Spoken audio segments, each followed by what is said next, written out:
कोपरगाव शहरासह परिसरात भीषण पाणी टंचाई निर्माण झाल्यामुळे कोपरगावची जनता चांगलीच त्रस्त झाली आहे। सध्या कोपरगाव शहराला 12 दिवसाआड पाणी पुरवठा केला जात आहे।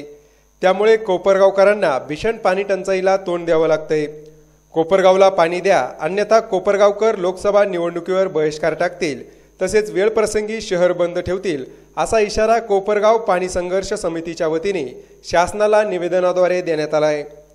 कोपरगावचा पाणी प्रश्न कायमस्वरूपी मिटावा यासाठी शहरातील व्यापारी धर्मशाळा या ठिकाणी सर्वपक्षीय कार्यकर्ते तसेच शहरातील प्रतिष्ठित नागरिकांची बैठक झाली।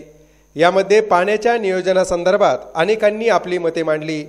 या बैठकीमध्ये सर्वप्रथम शासनाला शांततेच्या मार्गाने निवेदन देऊन पाण्याची आवर्तने सोडावी यासाठी मागणी करावी अशी सूचना आल्यानंतर कोपरगावकरांच्या वतीने तहसीलदार योगेश चंद्रे आणि मुख्याधिकारी प्रशांत सरोदे यांना निवेदन देण्यात आले। यावेळी नगराध्यक्ष, उपनगराध्यक्ष, अनेक नगरसेवक, विविध सामाजिक संघटनांचे पदाधिकारी आणि कार्यकर्ते मोठ्या संख्येने उपस्थित होते।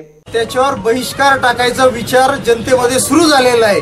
तर हे काम लवकर मार्गी लागण्यासाठी शांततेच्या मार्गाने आणि सर्व नागरिक महिला बंधूंच्या वगैरे सगळ्यांच्या मनात हाच विचार आहे। म्हणून कोपरगावचे प्रमुख या नात्याने आपण या ठिकाणी सर्वजण तहसीलदार साहेबांना निवेदन देण्यासाठी आलोय की आपण हा प्रश्न तात्काळ मार्गी लावा। आणि कलेक्टर साहेबांना विनंती आहे की आम्ही लवकरच बेमुदत गाव बंद करू, आम्हाला कुठलंही गाव बंद करायचं नाही, कुठल्याही चुकीच्या मार्गाने अजिबात जायचं नाही। या सर्व शांततेच्या मार्गाने आम्हाला या गोष्टी जनतेला करायच्या आहेत। त्यासाठी आम्ही या ठिकाणी विनंती करायला आलेलो आहोत। तर त्यांना विनंती आहे की आपण हे कुठल्याही गोष्टी करण्यासाठी आम्हाला प्रवृत्त करू नका। शांततेच्या मार्गाने आम्ही विनंती करायला आलोय। पाणी हा जीवना मरणाचा प्रत्येकाचा प्रश्न झालेला आहे आणि आपलं गाव, आमचं गाव, आपल्या सर्वांचं गाव हे फक्त पाण्याचा प्रश्न जर मिटला तर सगळे व्यापार धंदे सगळं मार्गी लागणार आहे। प्रत्येकाला उद्योग राहणार, नोकऱ्या, कोणालाही गाव सोडून जायची पाळी येणार नाही। आणि जिल्ह्यासाठी किंवा जिल्हा साहेबांना ही पण विनंती आहे की जिल्हा होण्यासाठी जे आता चाललेलं आहे सरकारचं की जिल्हा डिक्लेअर करणार आहे, तर जिल्हा होण्यासाठी किंवा जिल्ह्याचं मुख्यालय होण्यासाठी आपलं कोपरगावचा पाणी प्रश्न जर मिटला तर निश्चितपणे आपण त्याच्यासाठी लायक राहू। यासाठी आम्ही या ठिकाणी सर्व आलोय। आता तहसीलदार साहेबांना सर्वांच्या वतीने निवेदन दिलं जाईल। सगळ्यात महत्त्वाचं आहे जिल्हाधिकारी यांनी पाण्याची, कोपरगाव शहराची पाण्याची स्केर्सिटी पाहून ताबडतोब धरणातून पिण्यासाठी 15 तारखेपर्यंत पाणी सोडावं। दुसरी गोष्ट, 5व्या तळ्याचं काम ताबडतोब चालू करावं। तिसरी गोष्ट, समृद्धीच्या जो गायत्री कन्स्ट्रक्शनवाला आहे त्याला 5व्या तळ्याचं काम चालू करण्यासाठी आदेश द्यावा।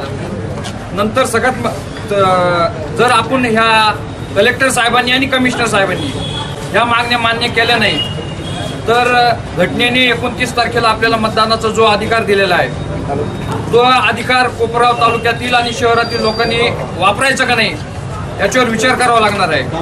आणि त्याच्यासाठी सगळ्यात महत्त्वाचं, कोपरगाव बंद करण्याची जर वेळ आली, 15 तारखेपर्यंत जर आपण पाणी सोडलं नाही तर कोपरगाव जर बंद करायची वेळ आली तर त्या कोपरगाव बंदला सगळे कोपरगाव वासी, कोपरगाव शहरातील तमाम लोक सामील होतील असं निवेदनामध्ये म्हटलेलं आहे। आणि हे निवेदन या लहान मुलांच्या हस्ते आणि आपल्या तमाम लोकांच्या उपस्थितीत स्वाक्षरीने आज तहसीलदारांना देतो आहोत। आपल्या सगळ्यांच्या वतीने तहसीलदारांना विनंती करतो की काही झालं तरी 15 तारखेपर्यंत पाणी कसं निवड धरणातून आणि त्याच्यानंतर 8 दिवसाच्या आत ते पाणी कोपरगाव शहराला कसं पोहोचल याचं गांभीर्याने आपण घ्यावं।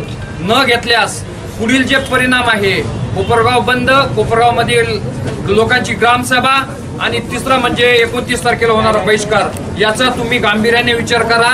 याचं उत्तर आम्हाला शुक्रवारपर्यंत द्या। न दिल्यास 15 तारखेपासून होणाऱ्या परिणामांची जबाबदारी सरकारची राहील। म्हणून माननीय तहसीलदार साहेबांना आपल्या शहराच्या संतप्त ज्या भावना आहेत पाण्याच्या विषयी त्या आपण देण्याकरता आपण निवेदनामध्ये लेखी स्वरूपात दिलेलं आहे की गावातील सगळे प्रातिनिधिक स्वरूपात व्यापारी असतील, कर्मचारी असतील, झोपडपट्टी भागातला राहणारा नागरिक असेल, वकील, डॉक्टर, इंजिनियर्स, विद्यार्थी हे सगळे आपल्या भावना व्यक्त करण्यासाठी माननीय तहसीलदार हे महाराष्ट्र शासनाचे प्रतिनिधी आहेत.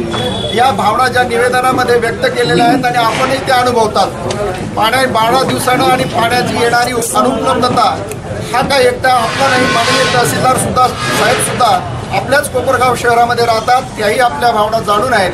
काही पाणी टंचाईची समस्या या ठिकाणी निर्माण झालेली आहे, त्या संदर्भात या ठिकाणी मला निवेदन या ठिकाणी प्राप्त झालेलं आहे.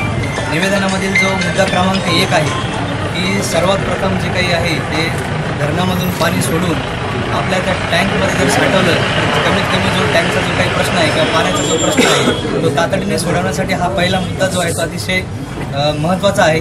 त्याचा गांभीर्याने जर विचार केला तर त्या आमच्या स्तरावरून आजच मी कलेक्टर साहेबांसोबत या संदर्भात बोलणार आहे. आणि या अगोदरही जे काही निवेदन या ठिकाणी प्राप्त झालं होतं त्याच्या अनुषंगाने माननीय जिल्हाधिकारी साहेबांसोबत चर्चा करून त्यांनी उपविभागीय अधिकारी शिर्डी यांच्या अध्यक्षतेखाली एक कमिटी नेमलेली आहे आणि त्या कमिटीने तात्काळ याच्यावरती निर्णय घ्यावा याच्या संदर्भात त्यांनी या ठिकाणी निर्देश या ठिकाणी दिलेले आहेत. त्यात हा जो मुद्दा होता ह्या मुद्द्याचा समाविष्ट नव्हता, तर त्या अनुषंगाने किंवा आजच्या निवेदनाच्या अनुषंगाने या मुद्द्याचा तात्काळ जर त्याच्यामध्ये समाविष्ट झाला तर हा मुद्दा आपल्याला लवकर सोडवता येईल, जेणेकरून पाण्याची समस्या जी आहे ती आपल्याला तात्काळ त्याच्यावरती पर्याय उपलब्ध होईल. त्यानंतर दुसरे जे मुद्दे आहेत की आपले जे काही टँक नगरपालिकेचे पाण्याचे आहेत 1 ते 5 त्यामधला 5 नंबरचा तलाव जो आहे तो खोदकाम करून तो खोल करण्यासाठी या ठिकाणी प्रस्ताव दिलेला होता. आणि समृद्धीचं या ठिकाणी जे काही काम चालू आहे, गायत्री कन्स्ट्रक्शन कंपनी या ठिकाणी जे काही काम करत आहे त्या कंपनीने तो जो काही त्या धरणामधला जो काही गाळ आहे तो उचलून तातडीने त्या रोडसाठी उपलब्ध करून द्यावा, जेणेकरून त्यांचंही काम या ठिकाणी होणार आहे. आणि त्याच अनुषंगाने आपले जे काही तळे आहेत ते तळे पण या ठिकाणी आपल्याला खोल करून मिळणार आहेत. त्यांच्यासोबत पण या ठिकाणी चर्चा झालेली आहे. रोटेशन मिळण्यासाठी जलसंपदा विभाग नाशिक यांच्याशी आम्ही वारंवार संपर्क केला आहे आणि लवकरात लवकर पुढचं रोटेशन मिळावं यासाठी 3दा पत्रव्यवहार केलेलं आहे आणि स्वतः जाऊन समक्ष अध्यक्ष साहेब पण स्वतः भेटून आलेले आहेत आणि लवकर एप्रिलला केले पुढचं रोटेशन मिळावं आमची ती तयारी सुरू आहे. दुसरं तळ नंबर 5 विषयी आम्ही गेल्या 4 महिन्यापासून संबंधित गायत्री कन्स्ट्रक्शन यांची पत्रव्यवहार केलेला आहे. त्या संदर्भात जनरल मीटिंग समोर विषय ठेवला होता. सर्वसाधारण सभेने सर्वांमध्ये मंजुरी पण दिलेली आहे. थोडासा प्रॉब्लेम त्यांचा ट्रान्सपोर्टेशन आहे त्याच्याबद्दलही आमची प्रांत साहेब आणि तहसीलदार साहेबांची चर्चा झालेली आहे. लवकरच याचा मार्ग निघेल. प्रतिनिधी मोबिन खान, माय न्यूज, कोपरगाव.